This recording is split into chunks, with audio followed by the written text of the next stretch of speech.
भारत में कौन ज्यादा बच्चे पैदा कर रहा है, हिंदू या मुसलमान? देश पर कौन आबादी का बोझ और बढ़ा रहा है? आबादी का बढ़ना किसके लिए संकट है?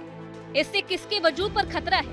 आरएसएस प्रमुख ने ये बहस फिर जिंदा कर दी है। इस खबर को 8 साल पीछे जाकर शुरू करते हैं।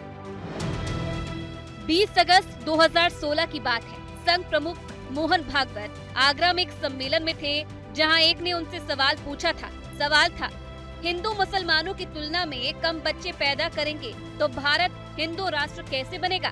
भागवत का जवाब था, किस कानून में हिंदुओं को कम बच्चे पैदा करने के लिए कहा गया है? कौन सा कानून हिंदुओं को ज्यादा बच्चे पैदा करने से रोक रहा है? लेकिन आज नागपुर में जनसंख्या को लेकर अपने लेक्चर में मोहन भागवत ने कहीं भी हिंदू नाम नहीं लिया। फिर भी अर्थ यही निकाले जा रहे हैं कि उनका ये एड्रेस सिर्फ हिंदू परिवारों के लिए था। उन्होंने हिंदुओं को अपनी हिंदू राष्ट्र की थ्योरी के तहत ही 3-3 बच्चे पैदा करने की सलाह दी है। संख्येचा उल्लेख झाला, जनसंख्या कमी होते फार चिंता आहे। चिंतेचा विषय आहे त्याचं कारण ते शास्त्र, लोकसंख्या शास्त्र जे आधुनिक ते असं सांगतं की 2.1 च्या खाली जायला लागलो तर तो समाजच नष्ट होतो। कोणी त्याला मारेल असं नाही, तो काही नसलं संकट तरी तो समाज नष्ट होतो, पुढे चालत नाही। पण त्याच्यातही असं सांगतात की 2.1 च्या खाली 2.1 म्हणजे 0.1 तर माणूस जन्मत नाही ना कधी, 2 पेक्षा जास्ती पाहिजे, 3 पाहिजे कमीत कमी। जैसे ही मोहन भागवत की जनसंख्या थ्योरी हाईलाइट हुई, बयान के जवाब में प्रतिक्रियाएं आनी शुरू हो गई, सवाल और हमले शुरू हो गए। हम मोहन भागवत जी से पूछना चाह रहे हैं कि बच्चे पैदा करने के लिए वो क्या लोगों को देंगे, क्या कुछ देंगे? अकाउंट में डालेंगे 1500 रुपए, जो बच्चे ज्यादा पैदा करेगा उसको 1500 बढ़ के मिलेंगे। और ये जाहिर करता है कितना दिवालिया हो चुके हैं ये लोग, किस ढंग पर सोचते हैं। कोई जनसंख्या नियंत्रण की बात बीजेपी के नेता कर रहे हैं, कोई जनसंख्या बढ़ाने की बात कर रहे हैं। शुरुआत बीजेपी से हो जाए, पहले बीजेपी आरएसएस आपस में फरिया ले कि जनसंख्या नियंत्रण करना है कि जनसंख्या बढ़ाना है। लोग तुष्टीकरण से बचें, ये हम लोगों की चिंता है। देश में तुष्टीकरण नहीं हो, सभी समाज के लोग जिस तरह बढ़ते आए वो बढ़ते रहे। जनसंख्या पर संघ लंबे समय से बोलता रहा है, जनसंख्या नीति की वकालत करता रहा है।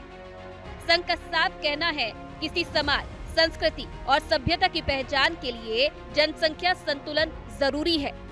2 साल पहले भागवत इसी पर बोले थे। कहा था, अगर जनसंख्या में असंतुलन की स्थिति होती है तो देश टूटते हैं, देश का बंटवारा होता है और इसीलिए जनसंख्या को लेकर एक समग्र नीति बननी चाहिए जिसको हर धर्म के लोग माने। लेकिन अब जनसंख्या पर मोहन भागवत के बयान को 2022 नहीं बल्कि उनके 2025 वाले बयान का अपग्रेड वर्जन बताया जा रहा है। इसलिए भी क्योंकि इसमें उन्होंने सीधे सीधे बच्चों की संख्या पर बात की है। इस बयान को बच्चों की संख्या वाले विवादित बयानों की कैटेगरी में रखा जा रहा है। 2015 में साक्षी महाराज ने कहा था, समय आ गया है कि हिंदू धर्म को बचाने के लिए हर हिंदू महिला कम से कम 4 बच्चे पैदा करे।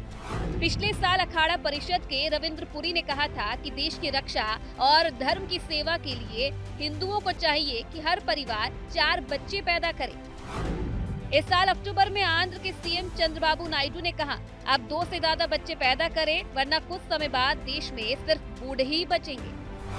2 दिन बाद ही तमिलनाडु के मुख्यमंत्री स्टालिन ने कहा, अब छोटे और समृद्ध परिवार की नहीं बल्कि 16-16 बच्चे पैदा करने की जरूरत है।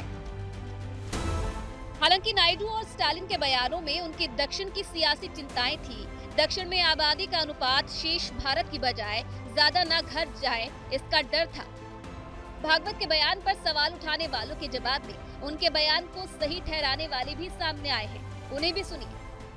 राष्ट्रीय स्वयंसेवक संघ एक ऐसी संस्था है जो हर तरह से भारत का कल्याण चाहती है। जब भी हमारे राष्ट्रीय स्वयंसेवक संघ के प्रमुख जी कुछ बोलते हैं तो देश के बेनिफिट के लिए कोई बड़ी बात होती है। मान्यवर मोहन भागवत जी को जनसंख्या नियंत्रण पर वक्तव्य देने से पहले भारतीय जनता पार्टी के अपने वैसे नेताओं से विमर्श करने की आवश्यकता उनको होना चाहिए जो आए दिन जनसंख्या नियंत्रण पर सार्वजनिक रूप से अपना विचार प्रकट करते हैं। जनसंख्या को लेकर देश में पहले भी लंबी बहस छिड़ी है, इस बार भी खिंच सकती है क्योंकि बयान संघ के शीर्ष नेता ने दिया है। क्या वाकई भागवत ने 3-3 बच्चों वाला संदेश सिर्फ हिंदुओं को दिया है? अगर दिया है तो क्या हिंदू इसे मान लेंगे? ऐसे कई सवाल हैं जिनके जवाब अभी साफ नहीं है।